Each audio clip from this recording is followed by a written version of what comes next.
What's going on, everyone? Today we are joined once again by Dr. Boyce Watkins. What's going on, Dr. Watkins? Not much, brother. How you doing, man? Oh, I'm doing good. Just kind of moving around, but we're here today. Now, we want Yes. to talk about Lee Daniels today. And you got some interesting things about Lee Daniels and Monique. What's going on with Lee Daniels and Monique? Well, Monique has been real bitter toward Lee over the last, maybe a couple of years, really. And one of the latest things that I just saw that was on financialjuneteenth.com is that she's actually claiming that Lee Daniels kind of ripped her off. That Lee walked away. He made the movie Precious. If you remember, Monique was the star of Precious, Hmm. and the movie made almost $50 million. And Monique says that she only got paid 50,000. And so apparently, some would say that that might have been a raw deal, but some would also say that she chose that deal. So it kind of just sprinkles an interesting dynamic on just how this all played out, and just how some of these Hollywood relationships work out. I mean, because a lot of people think that if you win an Academy Award, you balling. You know what I mean? Like you don't have Hmm. no money problems ever. And unfortunately, a lot of people don't know that that's just not the case. A lot of black actors and actresses in Hollywood, the household names, famous people, are actually kind of struggling from paycheck to paycheck. Yeah, the working actor thing. But see, we noticed, though, that if, and only if, a black actor, let's say if they win an Academy Award, it doesn't guarantee them work. But we notice their white counterparts to get a little bit more work if they have that, award in their resume. Yeah, well, white people are always going to get a little bit more from this system because it's a white system. White people built the system. I believe if black people had built the system, black people would be getting more. If Chinese people build their system, Chinese people get more. Black people just don't build systems. We go work for white people. That's what we've always done, and that's been to our detriment. In fact, if people want to really think about this issue, they should really start reading the book that I've been using in the Black Business School. We've been using this as one of our Bibles. It's called Black Labor, White Wealth. It's a book by Dr. Claude Anderson, who also wrote Powernomics. And one of the things that Dr. Anderson breaks down is that you can't really dissect and disconnect the history of slavery from the black economic history in America, history of economic exploitation, as well as socio-political exploitation. And so it basically, when you talk about these systems, here's what I see in this dynamic with Lee Daniels. Let's use this as a template to help us understand this. What I see here is I see Lee Daniels, this man who, honestly, he's a mentally ill kind of guy. I mean, if you look at his life and his history, what he's kind of experienced, he's not a normal dude. That's why, and I think his media reflects this mental illness. But he's not really a powerful man on his own right. He's been empowered by the whites and the Jews that run the media industry. They give him plenty of money. In fact, Lee Daniels openly talks about the fact that he had his children read I think it was Anne Frank, several times, but they never read Roots. He said basically, my kids, they're not going to read black books. They're going to read Jewish books. So he's really deeply connected to that culture because Jewish people control Hollywood. So ultimately, he's been empowered with this money to do what he wants, and he gets to pick and choose who in his films and what kinds of films he wants to make. And so you're Monique and all these other black actors and actresses who don't have any form of economic empowerment truly. They don't run these institutions. They're just looking for an opportunity. They're looking for somebody to give them a job. Whenever you live in life waiting for somebody to give you something, that right there means you're in serious jeopardy. You shouldn't live your life waiting for somebody to give you something. You should spend your life figuring out how you're going to compile and accumulate and maybe even take a few things, without stealing, right? But you have to be ready to take, be ready to receive all the time. So anyway, so you got all these actors and actresses just looking for any opportunity, any chance they can get. Many of these Hollywood actors and actresses will work for free because they know that if they don't take the role, then somebody else is going to take it for free. So that's why the bargaining power is always in the favor of those who control the capital. So Lee Daniels and his white and Jewish homeboys have all the power. Monique and them have none. So they put the contract in front of them and say, you better sign this. And if you don't sign it, then you won't be working on this film. So what do? They sign it. Next thing you know, they make this film that makes 50 million. Monique gets, chump change. Yeah, it's kind of the same thing. Well, you want to say that like about Friday. You know how Friday did so great, And yet, you saw like Chris Tucker and John Witherspoon and all of them come out and say they wasn't paid hardly much or nothing to do that movie. And yeah, that movie is a classic. And people to this day is like, well, Cube made so much money off of that. Why they didn't get some extra checks? So it's been going on about in Hollywood and how it's hard for actors and actresses within our community. And the bad part about it is you see how we all know what's going on, but yet we'll just sell each other out all the time just so we can just get ahead. Well, one of the greatest assets of white supremacy is black division. By sort of pitting black people against each other, keeping black people divided. Divide and conquer works extremely well, and it's a deliberate tactic that's been used since slavery. And so, ultimately, you're right. I think that if you talk about the movie Friday, for example, I think that it probably is yet another example where the controllers of the Capitol had all the power. So whatever white guy Ice Cube got to give him, the millions of dollars it took for him to make that movie, that they had the control. And in the black community, we have an overabundance of talent, but we have an underabundance of capital, an underabundance of know-how when it comes to developing it, institutions, things like that. We know how to get on the stage and sing and dance on the stage, but we don't know how to build the stage. Know how to finance the stage. Sometimes we don't even care about who finances the stage, and that's why I say that every black child in America should be taught the very basics of entrepreneurship as a child. 4 things a child needs to learn before the age of 6: how to read, how to write, how to do math, and how to start a business. Those are 4 things that every black child in America needs to know, because America is a capitalist country. And if you don't understand money and capitalism and how all that works, then you're gonna have some serious problems.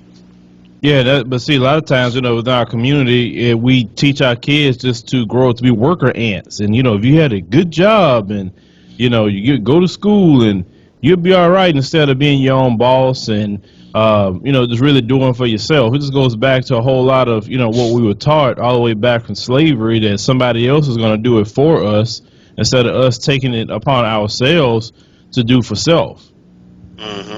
Absolutely. I would say that the lack of desire, lack of ability to do for self, it's not entirely our fault. It was something that was taught to us. We were really taught to be dependent, on other people.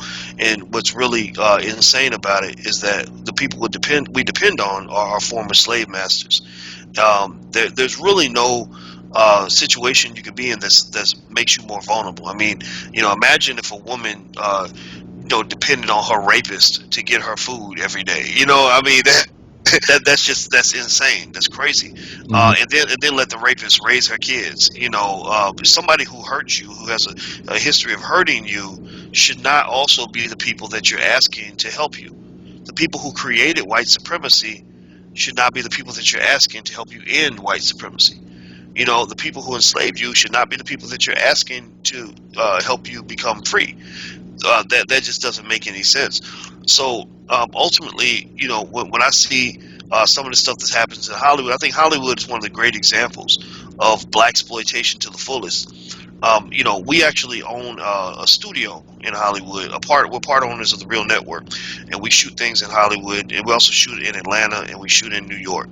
And one of the things that really shocked the hell out of me was when we would hold a casting call, and man, I'm telling you, there would be 200, 300, 400 people down the street just for like a free opportunity. They don't even know what it is. You know what I mean? They don't know what we're shooting or anything, but they are just dying to get any opportunity they can get. And these are very talented, very skilled people.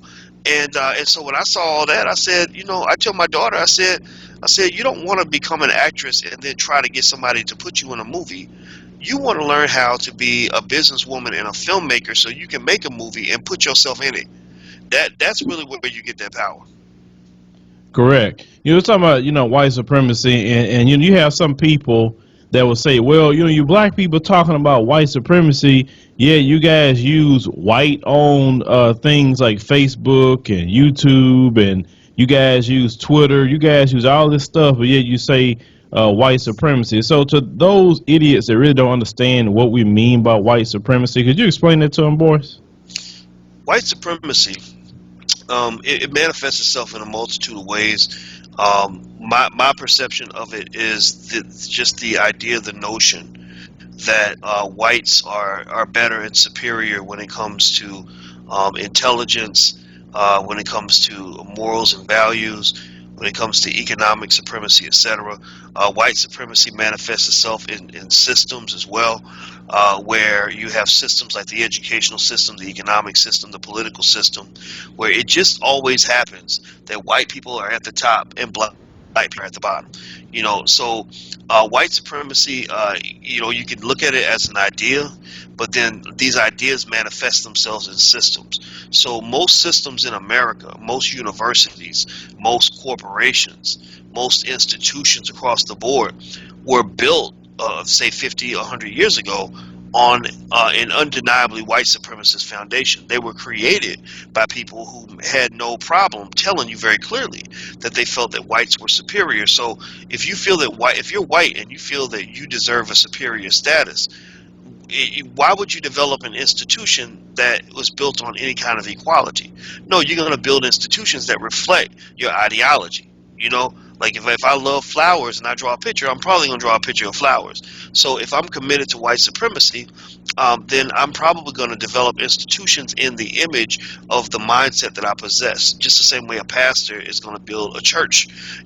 So ultimately many of the institutions in America, where people claim that they're not racist, that they don't keep black people down, things like that, these institutions were built by white supremacists. So they were designed so that white people would have control over how these institutions work, how they're run.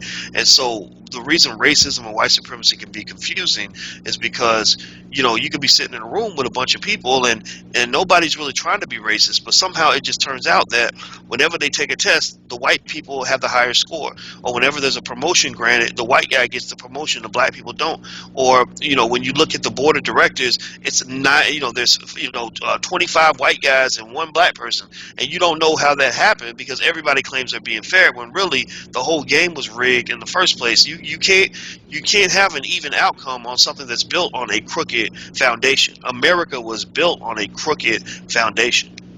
Yeah, because usually you have to learn how to take strong positions, and I tell people this: if let's say thugs want to do stuff in the community, we got some black people that take a hard stance against them. Okay, then you have some that will say, well, I don't commit no crimes, I don't shoot nobody, I don't deal no drugs, but they still, I don't know, they still our brothers too. We don't need to be saying much about them. So to me, you're a sympathizer with a thug, and you just as guilty as the thug because you're not speaking up against him when he's killing our children, when he's out here dealing drugs, when he's raping, when he's making our elderly feel like they are trapped inside their homes. So to me, and I think the sympathizers are worse than those who's actually doing it, in my opinion. So with that said, we was talking about those who would say, well, I don't create no system to oppress black people.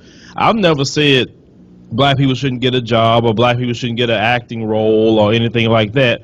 But at the same time, you could see as well as I could see that if most of the movies coming out are Hollywood and it's nothing but a white face on it, if you go to the grocery store and you see nothing but white faces all over the magazines talking about movies and TV, and the way they portray it, it's like this country is 90% white and maybe 2% black and maybe 0.5% Asian and maybe 4% Hispanic. If you had that type of dynamic, I would get it. I mean, come on, the numbers are there, but it's really not like that. But yet, when you don't say anything about it and you're comfortable with that, and good and well, and most people, like, they tell me in secret, they don't want to tell me openly. Listen, I know some white people could be really racist. I get it. I see the differences, but they don't want to say nothing because they know if they speak up against that stuff, it's hell to pay. It's always been hell to pay, even to the point they'd be killed for speaking up against racism within their own community. But my thing is, either you agree with it, either because you're doing it, or you agree with it because you're staying silent. And you got to take a position either, hey, let's be for everybody, or let's be for, oppression. Well, I think it's a good point. And actually, I was as you were talking, your comment inspired me to actually grab something I just read today in Claude Anderson's book, Black Labor, White Wealth, and he says he talks about black people and a lack of unity, and he says that let me find this here. He says government and dominant white society have historically rewarded blacks who identified with the larger white community and placed their welfare above that of the black community. For selling out their own community, blacks were often rewarded with special positions, money, or meritorious manumission. There has been no similar legal or reward system to encourage members of Asian or Hispanic groups to turn against members of their own race. Contrarily, they have received rewards for maintaining a strong sense of community and ethnic identity. And so basically what he's saying is that, black people, it's a double-edged sword. Two things. You're going to be punished when you speak out in favor of the black community over, say, the dominant white society. It's been like that for hundreds of years. It hasn't changed. And then you look at Beyonce, even her doing the little thing in the Super Bowl led to this backlash because I was like, wait a minute, you were supposed to be one of us, but now you're acting like you're one of them. That's not cool. You wait. You're black now.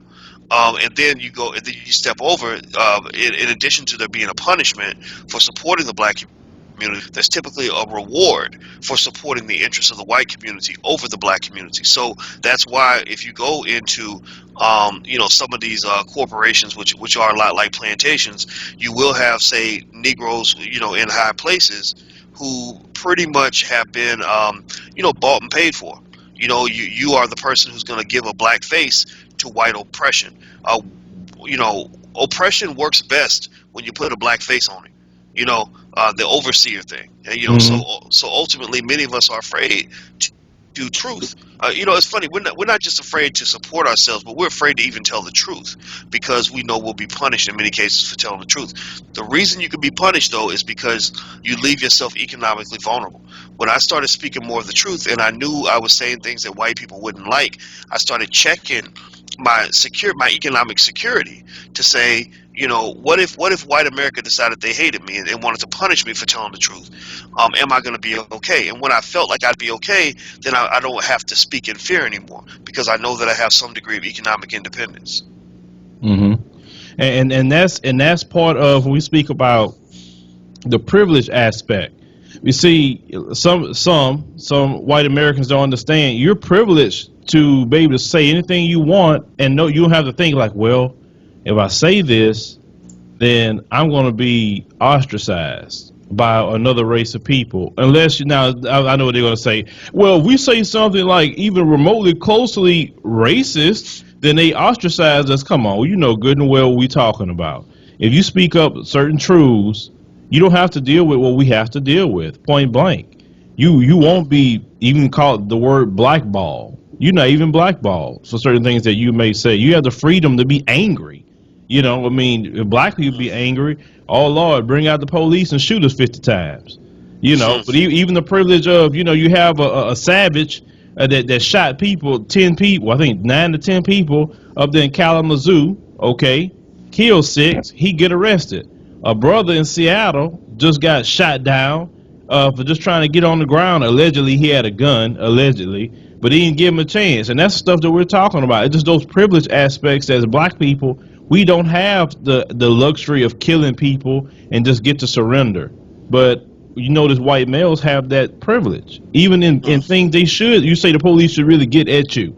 And even to the point that you kill other white folks, and that's fine. We still don't have that privilege in this country. And Well, but we a problem if we say something about it and say, look, let's treat everybody the same. That's a problem. yeah. Well, it is a problem for a lot of people, and it's always going to be a problem. I think that one of the challenges for black people that we have to deal with is the fact that we've lied to ourselves and to each other, or we lied to into believing that these people that the majority of white Americans are our friends. That they really truly want to do the right thing. That they truly are going to try to create a society that's equal and fair for everybody, and I haven't seen evidence of that. I think that so for example, if if you're my friend and I say, man, I asked Phil, we did a business and we said we're gonna split the money 50-50, and Phil keeps keeping he's taking 90% of the money, and maybe I just need to tell him, that this ain't right. And every time I tell him it ain't right, he gets mad at me. Like that ain't fair. Phil, he's never gonna, he's never gonna politely when I tell him that he's keeping most of the money and I'm not getting my share. Well, somebody might come up to you and say, well, I think you need to realize that Phil is not your friend. You know what I mean? Don't just not to say you do this. I know you would do this, brother. But somebody might have to come up to me and say, okay, you keep saying that you and Phil are best friends, but if he was your best friend, would he continue to do this to you? Right? Mm. And for us, we have to say, like, somehow we believe in this idea of America trying to become this equitable, fair country, and we say, well, look, if you're trying to be fair to everybody, why do you keep getting mad when we ask you to be fair to everybody? Well, because they're not trying to be fair to everybody. They want you to remain a nigga. And so ultimately, in my mind, I think we have to understand as a people that we are in a competitive situation. We're in a scenario where ain't nobody gonna really want to give us nothing ever. They're never going to give us our freedom. It's probably going to be something that we're going to have to fight for in certain ways, be strategic. We do have certain leeway. We do have certain opportunities to build things. We don't live in the 1921 Tulsa, Oklahoma anymore. Black people can actually build stuff, and white people are not going to come and just burn it down to the ground like they did in 1921. We have more justice now than we did back then. I do believe that. But ultimately, this idea that somehow that they're going to bring in the cavalry and clean up the mess, or that they're going to come in and just make things right, or that they're going to sign a permission slip for us to get these things, I think that might be a little bit flawed in our thinking. Correct. Even with the situation with Donald Trump, and they've been speaking about that a lot, even on a lot of the radio stations. I listen just about to everybody, and they were saying that they have a, white male anger right now in this country, and that's why they really galvanizing behind Donald Trump. And, so they call the different shows talking about Trump. You could feel the anger with them. And it's like they like, oh, Trump get in there. Like, okay, what do you expect Trump to do? I mean, what is he? What is he gonna make? Like, he say he gonna make America great again. Make it great for what? What is it gonna change to? I mean, what do you want it to go back to? Everybody keep asking this question. And the wonderful thing about Trump that's funny to me, he don't have to say anything to say, okay, what I'm gonna do. Just trust me. Just trust me. When I get in there, you'll see. And I'm like, wow, how many times have we heard that as black people? And we Mm. believe that stuff, and look what happened to us. And now we're seeing a lot of his supporters are just believing him. What policy has Trump even come up with? Not even one. Other than I'm gonna build a wall, and I'm gonna put some restrictions on China. But you don't say how you're gonna do it. Yeah, well, I mean, Trump really does get a chance to really profit from anger and ignorance. So there's nothing worse than when you have angry, uneducated, irrational people that have found a way to accumulate some power. I would say that the anger of the white male, I'm not as offended by it as other people are. I'm not as shocked by it as other people are. White males collectively in America have always been a very aggressive group of people. And there are even some things about their aggression that even black males can learn. Um, they have to learn, what black men have to learn is that males generally are aggressive creatures. You look at animals, the male elephants get mad at another gang of elephants, they gonna fight. Gorillas get mad at each other, they gonna fight. So black men, though, unfortunately, we have not been as well trained to fight, or at least not fight in certain ways that will give us the opportunity to achieve the kind of power we deserve. And so when I look at these white males getting mad, um, based on the way they were raised to believe that they have a certain degree of entitlement, they're gonna get mad. When somebody takes something away from you that you thought was yours, you're gonna get mad about that, right? So the anger doesn't surprise me, because anytime you take anything from anybody who feels like they own something, they're gonna get mad. When Steph Curry took LeBron's status as the best player in the world, LeBron got mad. LeBron went and said, on TV, he said, I'm still the best basketball player in the world. And people felt like he was saying that defiantly, because Steph Curry had spent the last 4 or 5 games of the series kicking his butt. Mm. So ultimately, when you take something away from someone who is accustomed to being in control and in power, they're gonna get mad. When Barack Obama took away Hillary Clinton's right to the presidency, she got mad. So white men are experiencing the natural anger that you have when you feel like somebody took something that belongs to you. Now, here's the thing: when they get mad, do you get offended? Do you cry? Like when Barack saw Hillary get mad about the fact that this black man was taking her spot in the White House, did he say, "Well, that ain't right. You shouldn't be getting mad. You should be happy for me"? He didn't say that. He understood it. Yeah, of course you mad, because I'm about to take your White House, right? So ultimately, America's becoming a better, fairer country over time, and white men feel mad because it's being taken away from them. What we got to do is you counter by continuing to be competitive. You get mad right with them. You get in there and you fight right with them. I think that it's interesting that we're offended by the fact that people want to vote for Donald Trump. I'm not offended by it. People vote for who they want to vote for. I'm going to turn around. I'm going to support what I want to support. That's how politics works. Like, and that's the funny thing. I think that because we are so in tune with our masters and how our masters feel about us, and we're so sensitive as black people, sensitive and insecure. We're always checking to see what white people are saying about us, how they feel, or this, that, and the other. Do you think Bill O'Reilly sits around talking to his wife and mad like these black people? Every time I say something about how I feel, they get mad at me. He ain't saying that. He's like, I'm gonna keep saying it because it's my right to say it, and I'm gonna keep collecting my $30 million a year. You know. Mm. So do you make them get mad about you, but don't spend all your time just being mad about them and about what they're doing.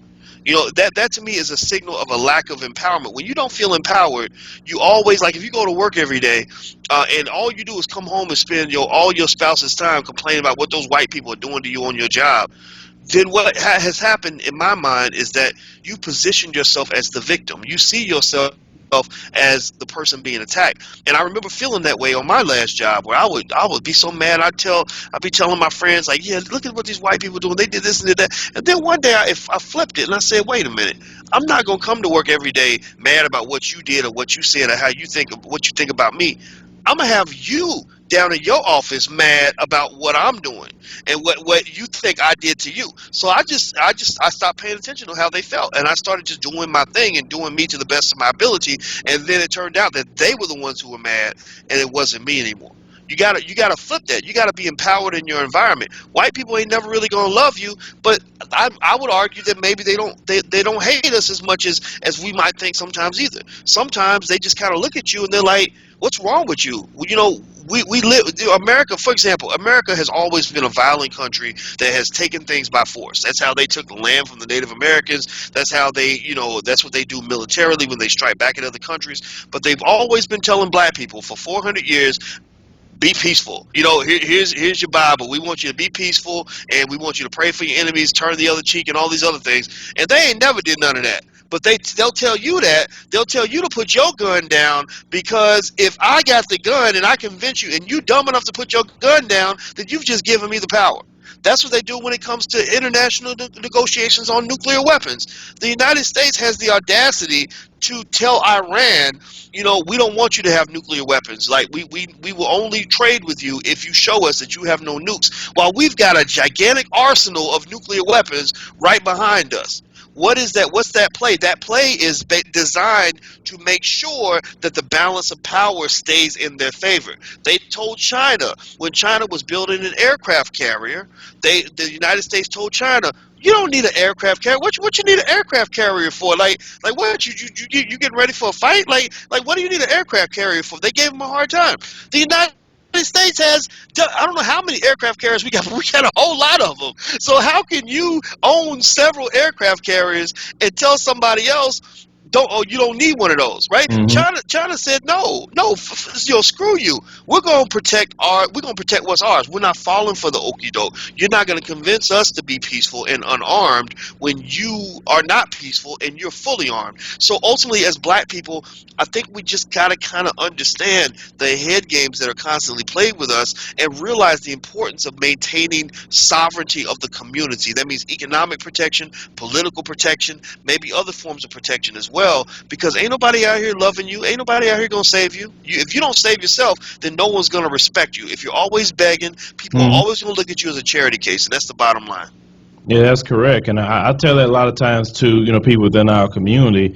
And when I was touching on the anger aspect, is that some people like, oh my God, they getting angry. Even all on the like radio station, me personally, I can care less. Like if I know I'm making you angry, I know I'm doing my job because I'm touching something, some emotion within you to where you got to make a decision. And if we don't do anything, boys, we should be able to touch people in their heart and their emotions to make them either angry, make them say, you know what, maybe I need to make a decision today. But you're not doing nothing. If people could just listen to what you're saying and just say, oh, that was just nice. You need to touch them where they can think about it. Even if they get so Yep. pissed off. And I had people tell me, I got so pissed off at you, but then I finally thought about it. And I said, you know what? You was actually right. Well, it takes getting emotion sometime out of people. And then, we always talk about the anger aspect. Oh, the angry black male, the angry black woman. And I think, as black people, we have a right to be angry over a whole lot of things, a lot. And to be told that we should not be angry and act like anger is not an emotion that could be used actually in a positive means, you know what I'm saying? Because once you get angry, you won't let nobody victimize you once you get angry. And that's the first thing that they don't want. Oh, that black man, he's spewing anger, he's spewing hate. And like anything they could wordplay they could throw at black people to make them cower down. That's why they don't like Louis Farrakhan. They don't like any black person who speaks up or speak out about any issues in the community, especially like joining together, say let's unify. Oh, well, isn't that kind of racist to say you want black people to get together? How? What about saying black people let's unify is oppressing you as another race of people? What system are we creating by saying let's unify to say, you know what, we're going to deny you home loans, we're going to deny you a job. When the police stop you, they're going to 9 times commit violence against you because of the color of your skin, just because we come together under unity. What part of the game is that? But unfortunately, as black people, we are slaves in the mind, and just because they say it, then we respond to it. But if a black person tells us that, then no, they don't want to hear what we got to say, and that's Yeah. the thing we got to overcome, within our community. Well, yeah. I mean, if you're in a competitive situation, which is what we in America, um, you can't spend all your time worried about what your opponent thinks about you. Hmm. In fact, if you ain't made your opponent mad, remember there's a difference between somebody liking you and somebody respecting you. So some people will like you all day because you let them disrespect you. You see, so ultimately, if you're not making your opponent upset that you're fighting for what is yours and defending what is yours, then you're probably not doing your job. You're probably spending more time trying to get them to embrace you or give you this needed affection that you somehow desire to have, that you spend so much time doing that you don't have time to actually compete effectively.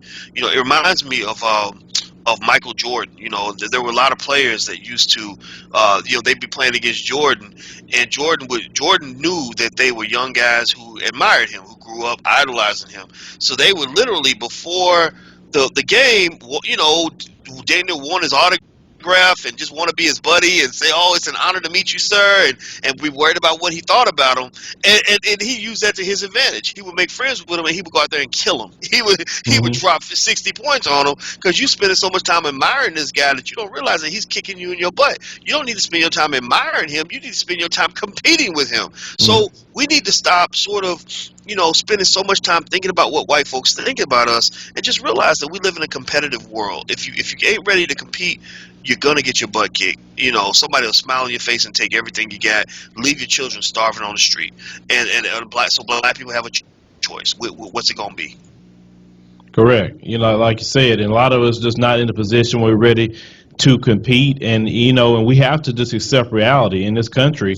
As a black person, you're going to deal with some things a little bit extra because you're black and the way the system is set up. If you're not really willing to deal with that aspect, then I don't know what to tell you. Is it not right? Sure, it's not right. I agree with that 100%. But it is what it is. It's something that we have to do. And I tell people, we can survive the horror of slavery that happened in this nation. Surely we can overcome that.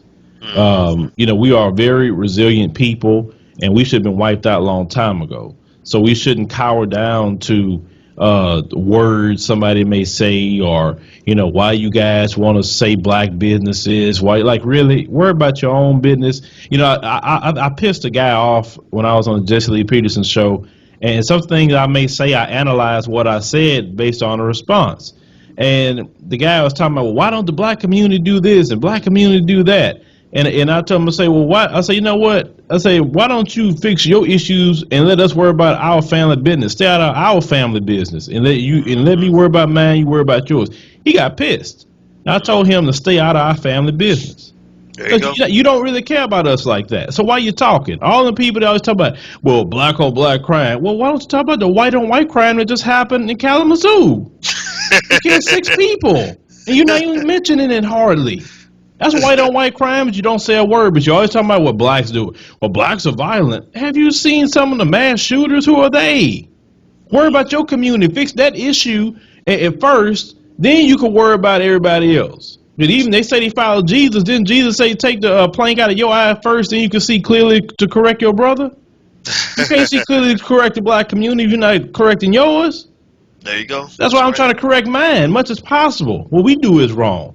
And that's the issue. You're focusing so much, but the media makes sure to focus all the attention on our negative behavior, whatever that may be. But we're going to just overlap with the federal government, say that, white supremacist hate organizations is the #1 domestic terrorist in America. All the different serial killers, they don't want to talk about any of that. Leave that alone. Okay. But just focus on the black people who's killing, which is something I focus on. I don't see nothing happen to our kids. You know what I'm saying? But we just need to, sometimes it's a family issue, and we need to deal with family issues, and people on the outside need to stay out of family business. There you go. It's no different than me speaking on, like, you getting into it with your brothers or sisters in your family, and I'm coming in and saying, going off on your family member. I don't even know your family like that, but would you put me in my place? You'll say, Philip, hey, stay in your place. It's not your business. It's the same thing. That's right. That's right. That's right. Yeah, we just end up, really, we're not used to really operating without the, some sort of, oversight from the white community. I mean, if you think about it, for 250 years, in slavery, we couldn't do nothing without the permission of white folks. They were like parents for us. So, to this day, we have learned to fear the white man. We admire the white man. We look to the white man for guidance, for opinions, for things like that. We have some degree of scorn for the white man and disappointment because he's not giving us what he promised us.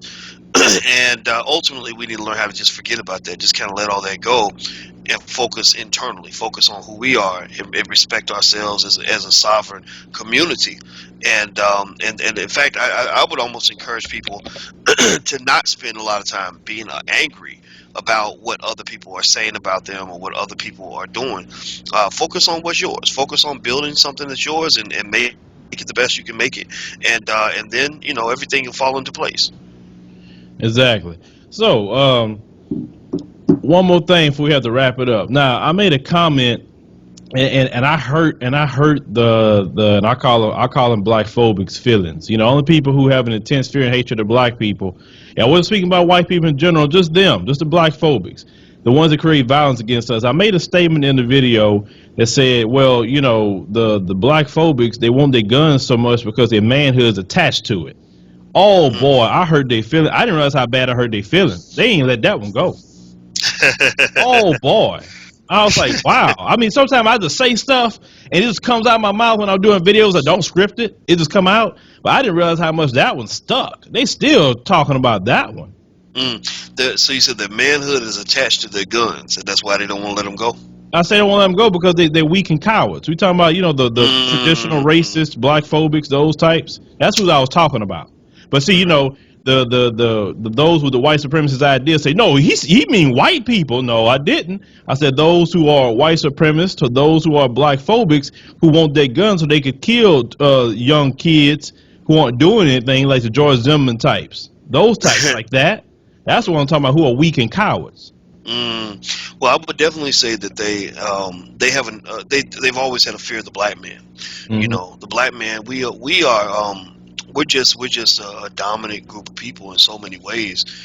Remember, we're the survivors of the Middle Passage. I mean, half the people that came over from Africa died, and Hmm. we are the descendants of the survivors, as well as 300, 250, 300 years of hard labor. So we are physically overbearing. We as a collective. There is no white version of a Shaquille O'Neal, or a white version of a Kobe Bryant, or whatever the case may be. And so ultimately, there, whites have, they almost look at us like gorillas. They're really afraid of us, and and so you're right. I think that those guns are, in part a protective mechanism to allow them to feel like they still have control. And I don't think they're always going to have control. Even if you look at the way a drop of black blood can instantly turn a white person to a black person. You know what I mean? Just we take over the whole gene pool. A white person can't mate with a black person and make that baby white, but a black man can mate with a white woman and make that baby black. So there is a fear of white survival. They are afraid of what the world would be like if black people were truly empowered the way that we will be over time. And I say we just let them be scared. They're not going to get rid of their guns. I think guns that go deep in American history, it ain't, I can't imagine them getting rid of them. We have a violent country, and it's unfortunate. But ultimately, black people will rise. And so this fear that they're feeling is to some extent for good reason. I think it's going to continue to get worse. Because the other thing, too, is that black people are not as tolerant of being mistreated as we used to be. Correct. Yeah, Black Lives Matter activists, they shut down traffic, they interrupt politicians, they disrupt everything, and it's only going to get worse if you continue to insist upon disrespecting people of color. We pay too much of a price for this country for you to keep treating us like this. We're not going to let you do it. Yeah, that's why. But I made sure, because I don't speak in absolutes. That's why I was saying those who have white supremacist thoughts, and if you have white supremacist thoughts and got mad at those statements, then we're talking about you. It's just that simple. But anyway, Dr. Boyce, where people could find you in case they want to get with you. Well, we are starting, if you want to learn about money and wealth, we're starting our Black Wealth Boot Camp, which I teach myself, and it teaches you all about cooperative economics, wealth building, investing, all that stuff, and you can learn about that at theblackwwealthbootcamp.com, theblackwwealthbootcamp.com. Also, we're on tour. We're doing the Black Economic Empowerment Tour. We're going to a lot of cities. Houston's one of them. I know you're down in H-Town, so I'm gonna reach out to you when we go down to Houston, but we sold out Atlanta. We're going to do Chicago pretty soon for the world premiere of our new film, Resurrecting Black Wall Street, The Blueprint. So if people want to check the film out, they can check it out at resurrectingblackwallstreet.com. That's resurrectingblackwallstreet.com. So we got a lot popping. All right. So, yeah, let me know what date you're coming down to Houston so we could be there with bells on. Yes. All right, my brother. Well, I look forward to it. Give us a chance to meet in person. We could broadcast the show from your studio. All right, my brother. Well, take care and, holler at us, come by anytime. Yes, sir. All All right. right. Peace.